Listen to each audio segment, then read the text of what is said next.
we got to break the cycle somewhere. And who decides to break that cycle? Well, it starts with you. You can be the difference. That's Jesi Stracham. She's an entrepreneur, author, speaker, advocate.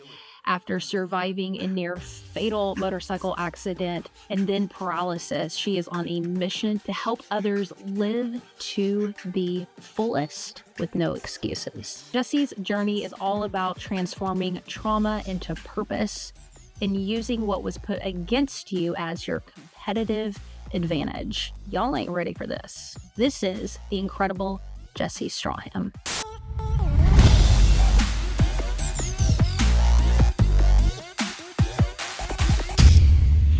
Jesi Stracham, let's imagine you are sitting on an airplane and there's a stranger that sits next to you and they casually look over and they ask, "What do you do for a living?" How do you choose to respond to that? Oh, that's a loaded question. I motivate people and inspire them to go after their dreams and actually live life to the fullest before waiting for something to happen to them. Tell me more. I didn't start living life to the fullest until I got paralyzed in a motorcycle accident and almost lost my life. I coded twice, had to be resuscitated, met the nurse that resuscitated me a year later. She couldn't believe I was alive. And I'm like, man, the fact that I came that close to death, I should probably start living life to the fullest and get to squeeze every ounce out of it. Maybe every ounce out of my body, every ounce out of experience, every opportunity. And I truly have done that. And it's taken a lot for me to kind of land on one thing and be happy there. And finally, kind of after trying a bunch of different things, I found my mission, my motivation, and what's going to keep me moving forward. And that's truly my fitness app and telehealth, potentially. Peptides, that world of coaching, nutrition, and just the body. Our body's a temple, and we just don't. It took me getting paralyzed to treat my body as the temple it is. Tell me what temple means to you. A safe space, a sacred space, a space to be cherished and worshipped. We're so busy worshiping everything else, whether it's celebrities and our technology and politicians, and it's like, why are we worshiping these outside circumstances when, I worship a God, a higher power that feeds me these things, but I also worship my own body because at the end of the day, like, we only get one. And being told in a hospital bed where you're fighting for your life that if you didn't start working out 6 months ago, you probably wouldn't have been able to be resuscitated. You probably wouldn't have made it. To be told that, it gives you this whole different perspective of how much your body truly is a temple. So I quit drinking. I started fueling it with better options. I laugh. Last year I gained 15 pounds, and the only thing I did different was I drank Coke Zero. Wow. Yeah. And you can see it's just so interesting, when you look back at yourself, you're like, wow, I was so inflamed. I looked so unhealthy. And it was just that one simple thing, that one simple ad. I went all these years without drinking pop. And then I move in with somebody who drinks Coke Zero or did. And then when we see what it did to me, we all stopped drinking it. And we're like, no, absolutely not. Like, this is massive negative. And it's like, we don't realize how much our environment is poisoning us. Preach on that. One thing we didn't really touch on last time we talked, and I'll link up in the show notes where folks will start our last conversation literally 6 years ago, which is insane, was kind of the spiritual element to the accident, because I heard this in another interview that you did, and tell me if I'm wrong on this, that you got saved the day before the accident. Yeah, I was an atheist. Can you tell me about getting saved and what made you decide to get saved? I was really curious about that. Oh, I didn't decide anything. That was all God's timing. So I was actually an atheist before my injury.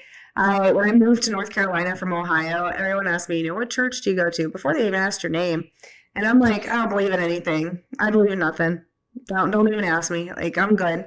And I kind of took this route of atheism. And I also was just a rebel as a general. I just didn't follow the rules, didn't really listen to anybody, kind of just did my own thing, still do, I guess. But I didn't believe in anything. And I went to my longtime boyfriend. So from the time I was 17 until 21, I was with the same person. We bought a house together at a young age, all the things. And after we had broken up, his grandmother passed away. And so I didn't have grandparents growing up. They passed when I was young. And his grandmother passed away, and that was my adult grandmother. I spent 4 years getting to know her, learning about Kentucky poverty and what it was like growing up there and how she persevered. She taught me how to make biscuits and gravy, the true Southern way. Delicious biscuits and gravy, right? And that was my granny. And so when I was at her funeral, the pastor was speaking, and I felt this warm calmness come over me. It just washed over me like a giant hug from head to toe. And I was like, man, Granny's going to be okay. There's a God. She's going home. And I felt it. It was such a strong presence and a strong feeling that I was like, there's a God. And I have receipts for this. I posted the day before my accident about how God's got us and how grateful we are, how grateful I am to be alive. And I know there's a higher power and a purpose to this life. Wow. Then the next day, I'm paralyzed in a motorcycle accident. Not only that, I coded twice, had to be resuscitated. And at some point when I coded, I saw my own grandmother who had passed while I was a child. Now, my name is Jesi Michelle, but she called me Jesi May. And she said, Jesi May, I can't stay with you and you can't stay with me, but there's things you have to do and people you have to get back to. So you have to go now. And she sent me back. And I told my mom this. My mom was convinced I died. And my dad's like, no way, no way. And they got my medical records to submit to supplement insurance. And it said that I coded twice, had to be resuscitated. And my dad was like, holy crap, she did die. And then I got to meet the nurse later. She couldn't believe I was still alive. And I'm just like, when you come that close to death and you're brought back, you don't realize it. And you don't truly cherish just how powerful that is. Yeah. And how lucky you are to still get to be here and live another day. And it wasn't until a year after my accident when I went back to the hospital to the ER, I had broke my foot water skiing. And that nurse, I was telling her, she's like, oh, how'd you get paralyzed? I was telling her my story. And she froze and she says, do you have tattoos of stars up your side? And I said, oh, these? And I showed her my tattoo and she went sheet white. She's like, I can't believe you're still alive. And she was in such disbelief that I was just there chatty, bubbly, talking to her that I'm like, oh, like this was serious. I'm lying. Yeah. I think you're there from a ski accident because you broke your foot. I mean, like, not only did you survive, but you're like freaking full throttle living now. I couldn't stop. Going back to, if you don't mind talking about it, and just tell me to shut up at any time, but the grandmother, I've been really into like NDEs lately and just learning about that experience. And it's so interesting to me because, and I don't know if like how long your NDE was or whatever, but a lot of folks kind of experience like peace or not wanting to come back to earth. Or did you have any emotions when you saw her? Oh yeah, I wanted to stay. That's when she told me to come back. I was like, oh, it was so calm, so peaceful.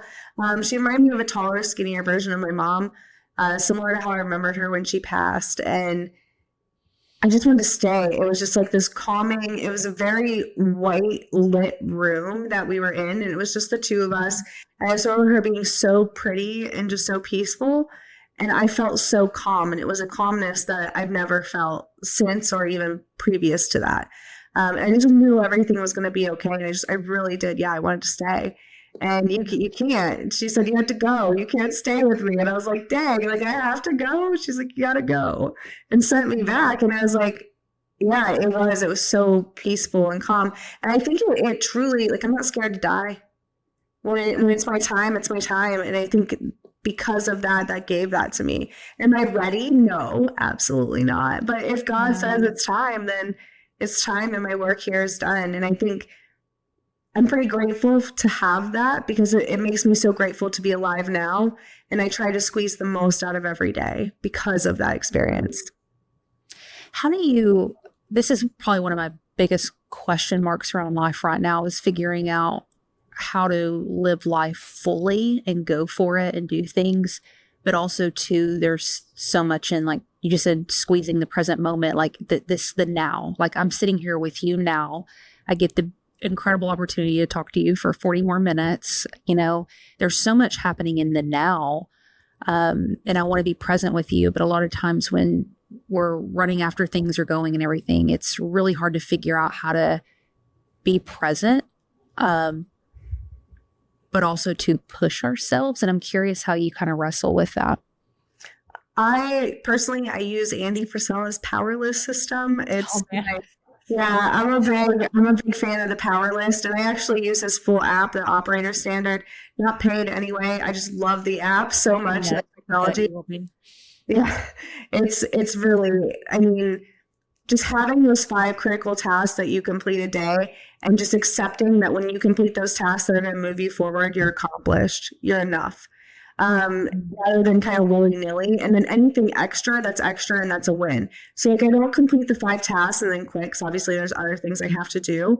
But when I complete those 5 tasks, I don't feel as bad about spending an hour with my phone in a separate room with the kids watching a movie.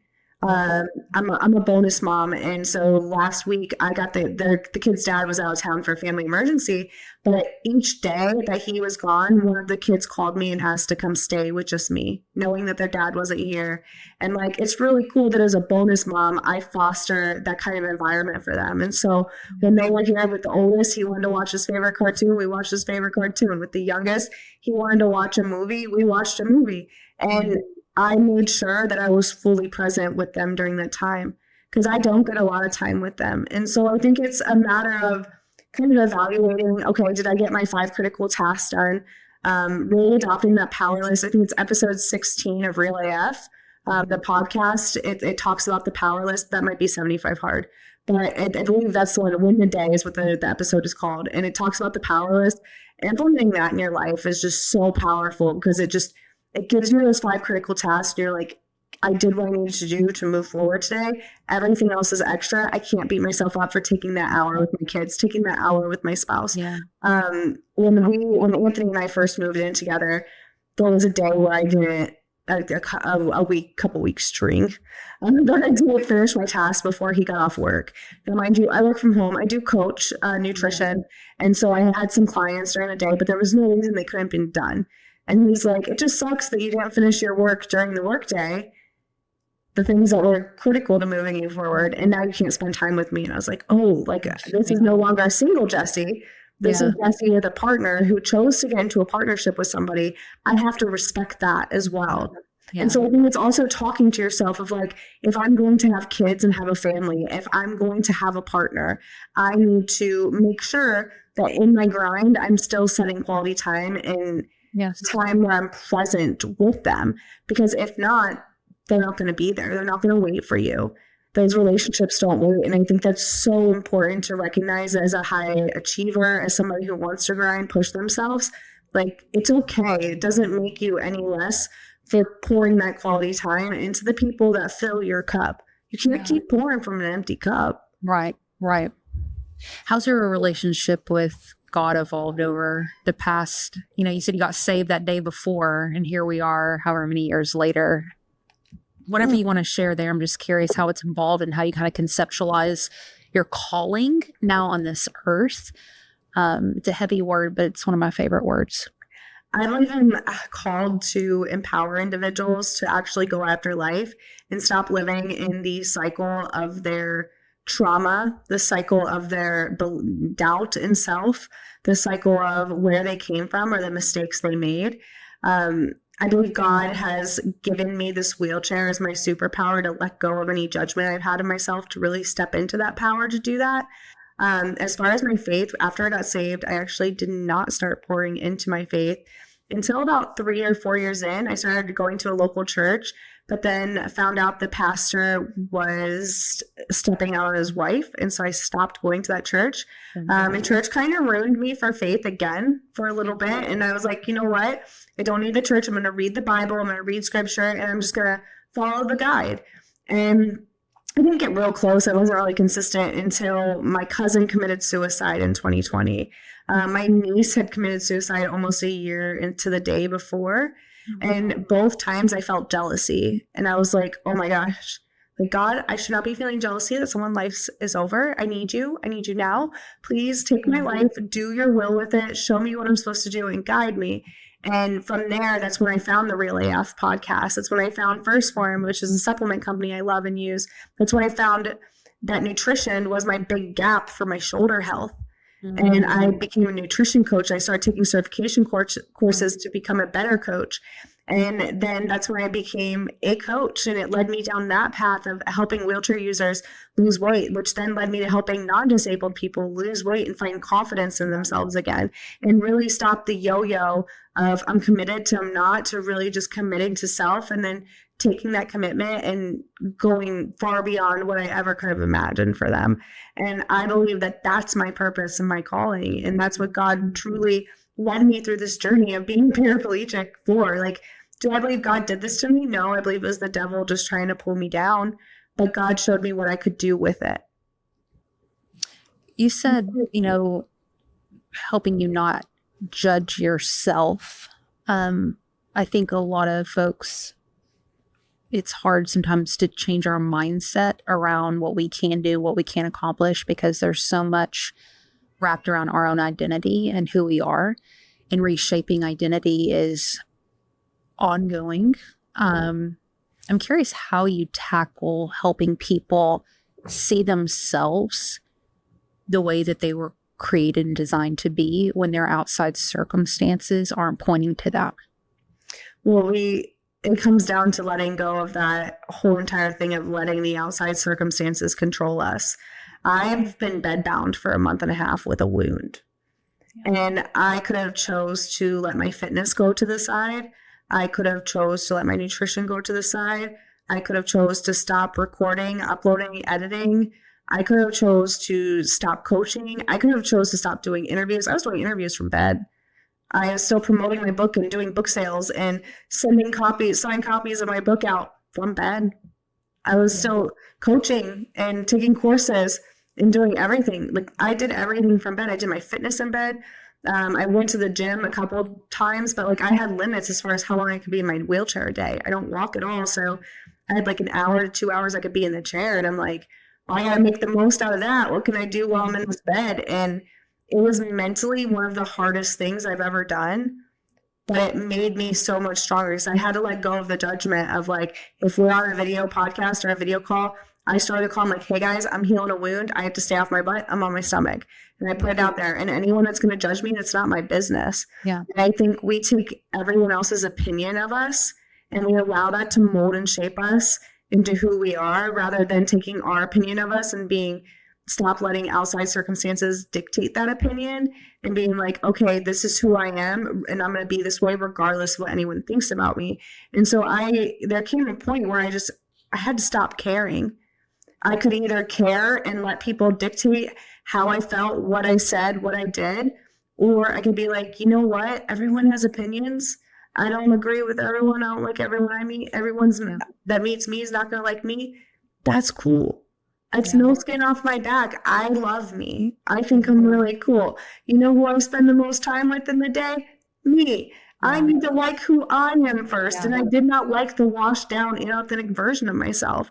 And so then it made spending time alone in silence without some type of distraction very difficult. And it wasn't until I was okay, you know what? These other people aren't dictating my life. I'm going to just live for me. I'm going to do what I want to do. I'm going to say what I want to say. And this is what it is. And you can take it how you want to take it. And I'm sorry if it hurts your feelings. It's not my intention. But there's nothing I can do about that. So if that's how you feel, that's how you feel. And I think too often we care too much about how other people feel about us, which then dictates the way we show up, which then creates a lot of judgment from us because we're being inauthentic.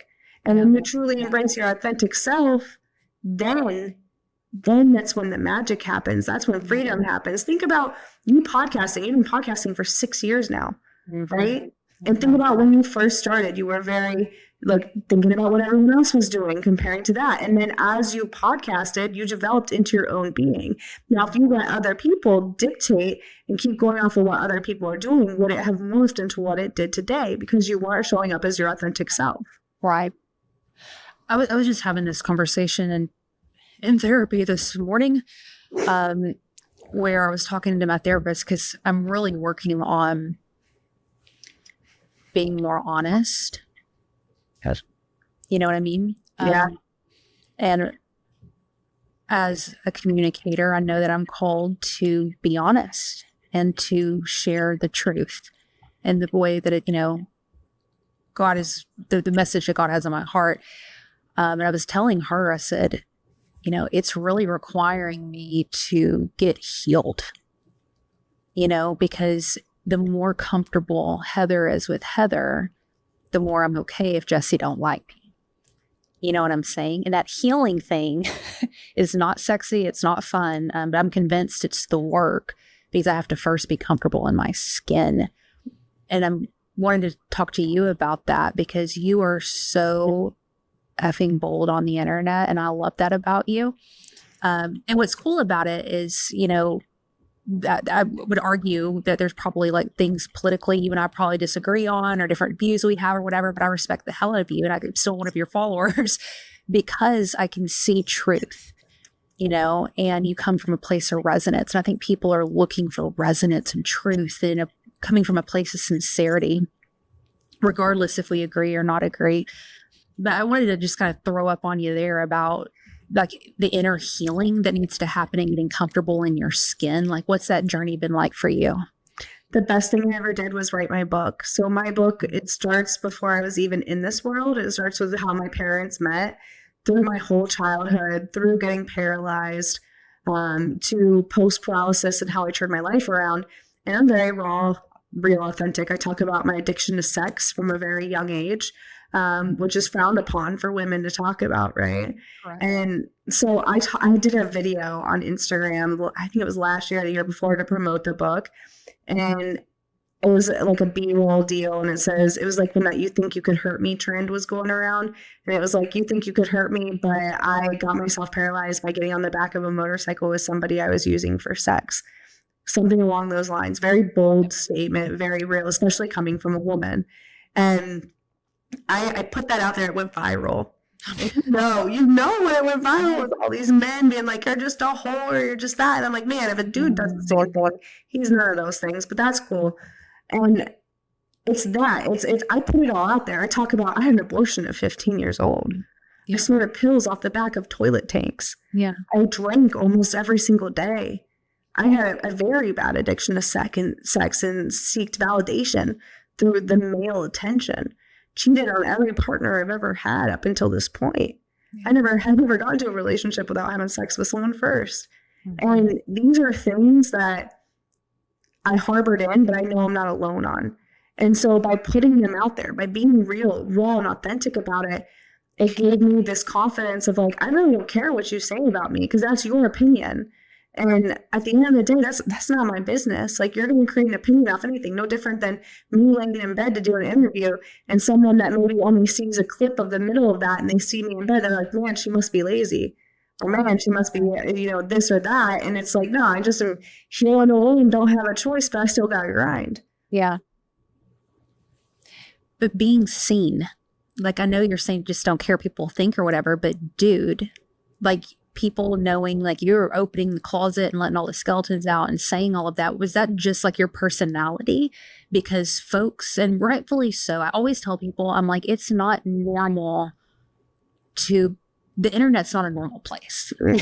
You know what I mean? Like, there's a digital version of you, there's the real version of you, and me too. And trying to like marry those worlds, of course it's weird because the digital versions of us, no matter how authentic and hard we try, it doesn't beat flesh and blood and energy. And I could know you on the internet, but I don't know you. I haven't sat in a room with you and shared bread like the Christian people say, So again, there is no answer to this. I'm just curious your perception of like getting comfortable with sharing as much as you share. I know it's important. I think we all acknowledge that, but if somebody's wanting to be a communicator and build a platform like you've built and write books like you've done and make the difference that you're kind of making, it requires us to go there, but it's scary AF.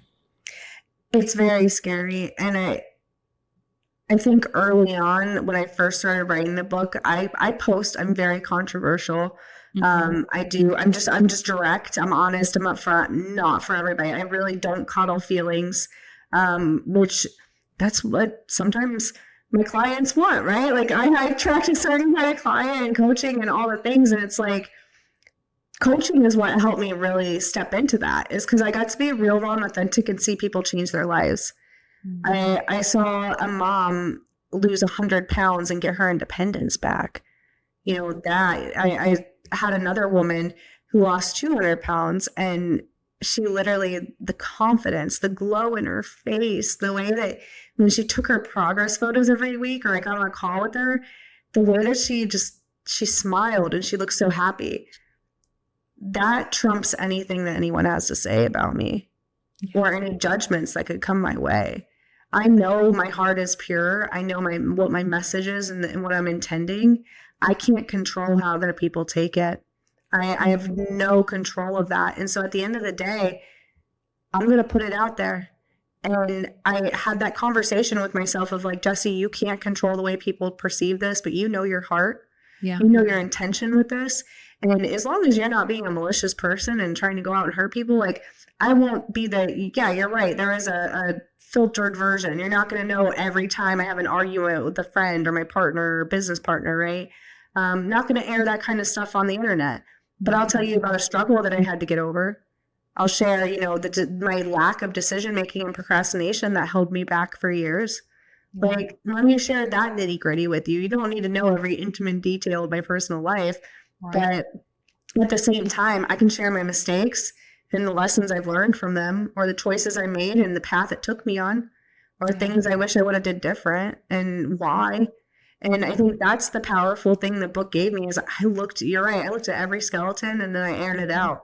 And I was like, these are my skeletons. Because then when you accept the version of you that you're not the most happiest with or proud of, no one can say anything about you and there's no amount of judgment. And then you're able to share authentically because it's like, oh, no one can say anything. Like, I think that's the best part for me. And then just knowing, you need to know yourself. Are your intentions pure? Is your heart pure in it? And if that's the case, then share away, do the things, and don't worry about what anyone has to say about it. And you need to ask yourself, and one of the most powerful things, I can't remember where I heard this. I think it was Andy Frisella. Don't take opinions from anyone that you wouldn't want to trade places with. I love that quote. Yeah. And that is one of my favorite quotes and something I truly live by. If I don't want the life you're living, I'm not going to take advice from you. And I tell my clients this all the time. I'm like, listen, if you don't want the life I'm living, don't take advice from me. Like, if I'm not everybody's cup of tea, I'm aware of that. I'll fire you. It's cool. But like, I think that we try to force things too much, and we want humans, right? We want to be liked. That's just like our natural human instinct. And when you let that go, and it's just like, take it or leave it. That's powerful. That's true self-acceptance. Yeah. Yeah.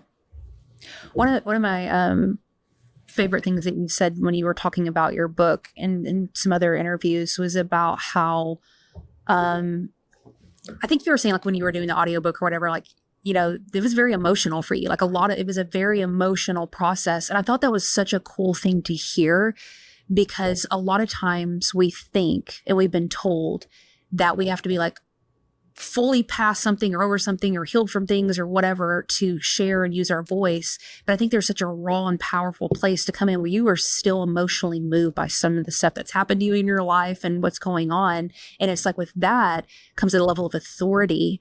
And my friend Reward Simbanda says a potency in your message, and so was writing the book healing for you in your opinion? Writing the book 100% was healing. I'm still actually in the process of recording the audiobook because it's in my voice, and reading the words to yourself and reading them out loud. That's hard. You can tell the hardest part that I have to re-record a couple chapters. I have to re-record the hospital chapter because you can tell I'm just over it. And it's because I've been talking about it for 11 years, right? I mean, I talk about it. And so, like, when you're not having a direct conversation with someone and you're just reading, it definitely came across like I'm over this part of my life. And so I want to re-record that part. And there were some parts where I stumbled. But yeah, reading your own words, looking in the mirror, especially it being in a place where I'm going to try and get pregnant this year, and looking in the mirror at the fact that God blessed me with life once before. And I, with my parents' support and whatnot, and it was more my parents' decision. And at 15, I was just no place to have a child anyways. I was very irresponsible, but I did end up having that abortion. And like, it wasn't until reading the audiobook that I realized I never forgave and addressed that version of me. And so that was pretty difficult to read and get through. And even now, just talking about it, it's like I still have a lot of emotional processing to do there. And it's crazy because getting paralyzed, like I'm cool. I'm not mad at it. It is what it is. But like we dive back into the thing 15-year-old Jesi did, or cheating on, his name is Papaya in the book.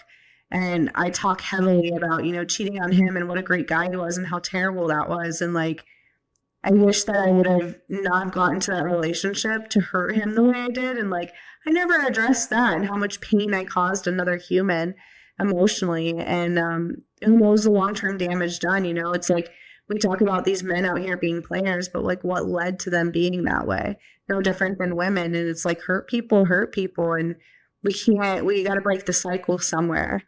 And who decides to break that cycle? Well, it starts with you. You can be the difference. And that goes for anything too, right? Like you can change your entire family dynamics. You don't have to be the way your parents were.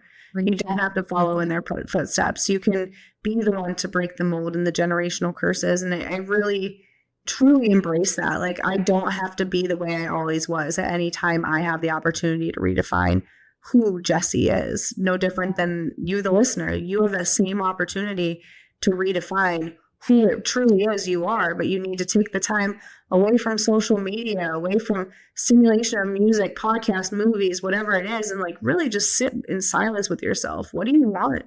What are you trying to accomplish? What do you want to create in this world? What legacy do you want to live? Do you want to live a legacy, or do you want to just live a life like everyone else? Because regardless, yeah, my man, he always says, we can live a hard life now or a hard life later, but it's your choice. And he always makes that a point of like, we're going to either struggle when we're older due to our inaction now, or we're going to struggle taking the action now to create the routine and make that consistent decision to live a little bit easier life when we age. And, being a wheelchair user, I constantly am thinking about what's my life going to look like at 50, 60, 70.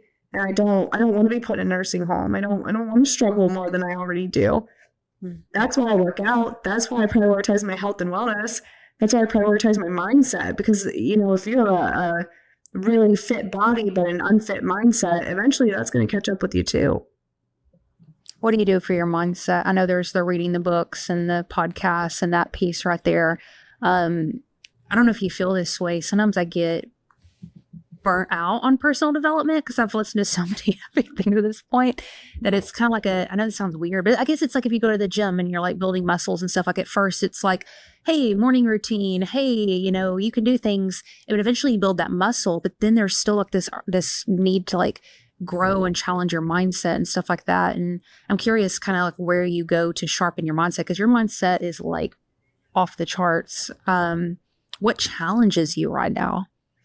I spend a lot of time in silence alone. I really try not to stimulate my mind. So my mind has time to talk to itself. Tell me more. You're constantly thinking, right? You're thinking about all these things, but when you're not actively thinking about what you're thinking about, those thoughts can run rampant. So for example, the negative word track, right? Of like, oh, I'm so ugly, I'm so fat, I'm not able to do this. I'll never earn that money. I'm not worthy of that money. I'm not worthy of this partner. I don't know how this will ever work, right? Like that negative mind track that we go down, and your mind is more attracted to negatives. It's going to look at the things going wrong. It's going to look at your lack and what you're missing. And so the more silence you spend with yourself, the more you can catch it and retrain it and say, no, actually I am worthy. I work very hard. I'm capable. I'm able to schedule my day. I'm able to stick to the things. I'm able to wake up early. I make these things priority. And having that reframe and that talk track with yourself. That's powerful. I'm going to round us off here because I know you have somewhere to go here in a minute, but I want to give folks an opportunity to learn about your book. You can actually get a signed version of it, Power in the Role. It's over on your website. You've got some merch there as well and an app coming out. So tell us about where all the things you like to point our listeners to, and then I have a hell of an ending question for us.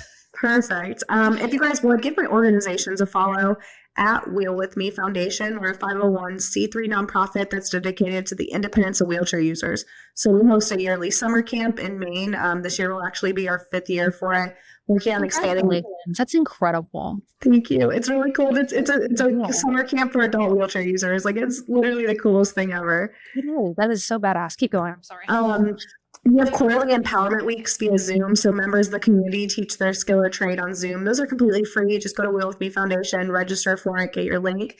We're fundraising and writing grants to build a transitional community for wheelchair users to integrate them back into independent society. So the goal is getting people back to work so we get out of poverty and actually live a full life that we're capable of living. So give Wheel With Me Foundation a follow.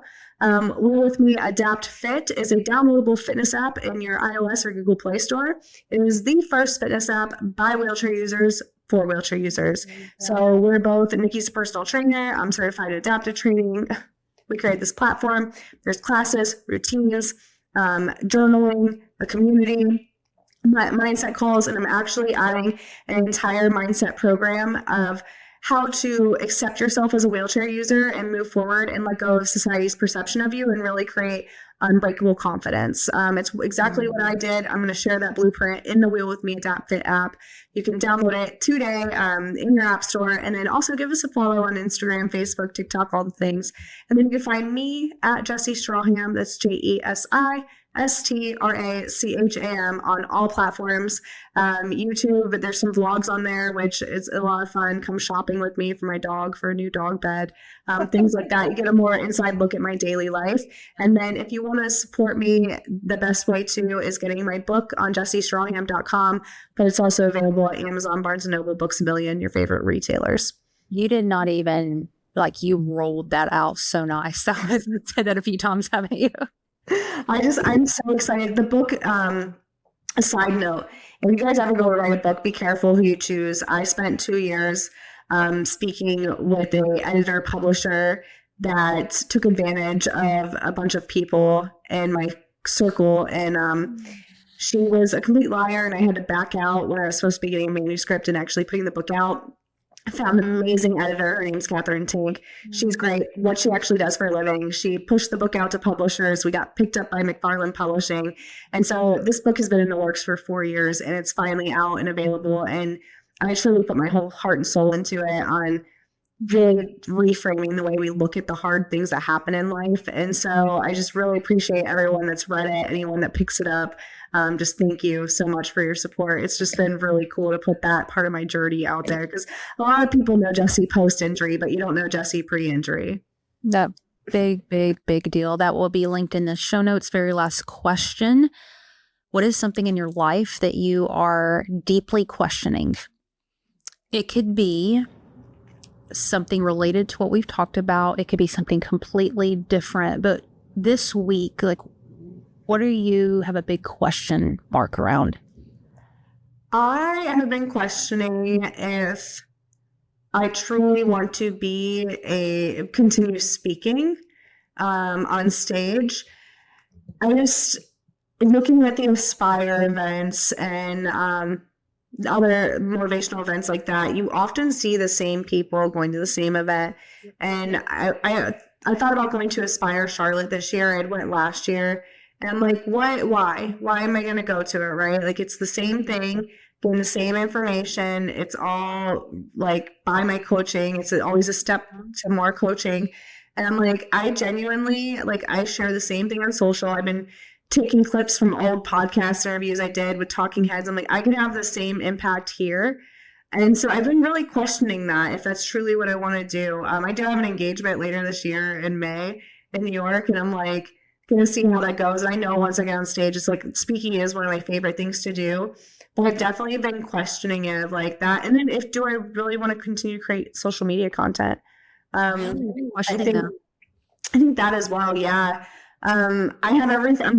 This is my first year ever being organized with social content, but I have all this backlog, and I personally need to get over my feelings of inauthenticity when it comes to posting older content, because I don't realize how much people think that they're seeing my life right this second. And here I've been bedbound for the last month. And so you're not seeing my life right this second. I have probably days of content on my phone. I've started organizing into albums, and I'm just I want to repost all this, but do I? How do I do it? And I'm really stuck on that as well. Because again, I'm authentic, right? And so it's like, yeah, I may still feel the same way, but do I want to post this old stuff? So those are my two things, speaking and content creation. And then as I consider having a child, do I want to share my baby on socials and things like that? Wow. Yeah, which I'm like, with all the stuff, the Epstein files that just came out, I just did a video about that today. And I think it's disgusting that we are so divided, like as a country, as a whole. And ever since the election, I've been very quiet on politics just because it's just not an argument I want to have. It's not the energy I'm trying to bring. And so I haven't really talked about it. But today I did a video on the Epstein stuff because I'm just like, you literally have proof in front of us that they ate children. Like, that's sick. That's so sick. And it's demoralizing, right? And it's like, we're arguing about who did a football performance, a halftime performance. People with money, our politicians, our leaders, No. ate children, slept with children, abused children. Like, why are we not as outraged about that? I think, and that's really like, it's so, I think that's why I feel the way I feel. And I've talked to a couple of other creators recently, and they're like, it just feels so inauthentic sharing our stuff and like promoting our products when all of this stuff is happening right now. Like, I support, I have two friends that are legal immigrants in America. And like, so I support legal immigration, but I don't support killing people. And like, I can't get on my platform, which I did get on my platform and say this, but it's like, why do I even have to say this? No. And I think that's the biggest thing. And that's how I feel about these Epstein files of like, I'm saying that another human being ate children. Like, there's photos in there of it. And you're just like, is this real? Like, people are, I feel like they're in a trance right now. And to bring it back to what you said a minute ago, and I know we got to get off here in a second, but girl, you just opened it up. I'm not surprised you're questioning social and speaking. I've had a few conversations with other folks with platforms, and they're questioning a lot of things. And I think there's a spiritual element to it where even if logically it makes sense, there's something stirring spiritually in people where it's like the same stuff we've always done. We're going to have to shift the game because consciously we're entering into another realm right now where, yes, my work matters, your work matters, but also there's a collective work that has to be done. And we're trying to find our voice in that. So of course we all feel a little uneasy right now because stuff is shifting. It really. So I posted a video and like, I don't obviously have a solution of how do we hold these people accountable. I'm like, and if our president's in those files, arrest him. He needs to be prosecuted. I 100% support that. Like, if you touch kids, as Andy Frisella says, go to the wood chipper, like straight up, like don't, and I posted that video with no solution. I'm like, I have a hard time posting without a solution. And I'm like, my solution in this immediate moment is to focus on being the strongest, healthiest version of myself physically and mentally. And that is why I suggest everyone on here does, is like, become the healthiest version of yourself physically and mentally. You've got to be strong for the spiritual warfare that's about to take place. And come on, that's all we can do. And so I'm prioritizing my wellness. I'm eating clean. We haven't been keeping sweets in the house. We're like, I'm going to listen. No offense to anyone that's a little heavier, but like, I may use a wheelchair, but if it's you or me, I'm going to win. Like, I'm not trying. And there's a reason I train the way I do is because like, I have a choice. I could choose to be a victim of what's happened to me and let bad things happen to me because I use a wheelchair, or I can choose to make the most of it and become that strongest version of myself in my situation. Now, am I saying I'm going to outrun a bullet? Probably not. But I'm going to give up a heck of a fight on my way down. Like, I'm not going to be taken down. And I challenge every listener on here, like, take your health seriously, mentally and physically. Your mental health is just as important as your physical health. Go run, go walk, lift weights. I'm sorry. Cardio and resistance bands are not going to get you where you need to be. Lift weights, fuel your body properly, prioritize protein, drink enough water, prioritize sleep, limit that dang screen time. The screen is rotting your brain. Yeah. Fill your mind with good things, good voices, and freaking go outside, get something, take a walk. Like I'm telling you, do these things to make your body feel great. And it's going to give you such a confidence. And that's how we change society. That's how we change culture. And that's how we turn things around and stop this spiritual warfare from happening. But right now, there is no left or right. Like I said in my post earlier, they're two wings of the same bird. They're the same. There is no left or right. We're not each other's enemies, and we've got to let this political identification go and truly become human to human again and support one another. Come on, sis. Come on. We just went to church, friends. Y'all don't even know. Listen, every link that we mention is linked up in the show notes. Jesi, thank you for your time today. This was awesome. Thank you, Heather. It's always a joy chatting with you. Tell you what, girl, you are a fighter. Whatever we want in life, whatever dream aspiration is there, you have to have a certain set of intangibles, a certain kind of identity trait that will attain and sustain that kind of life.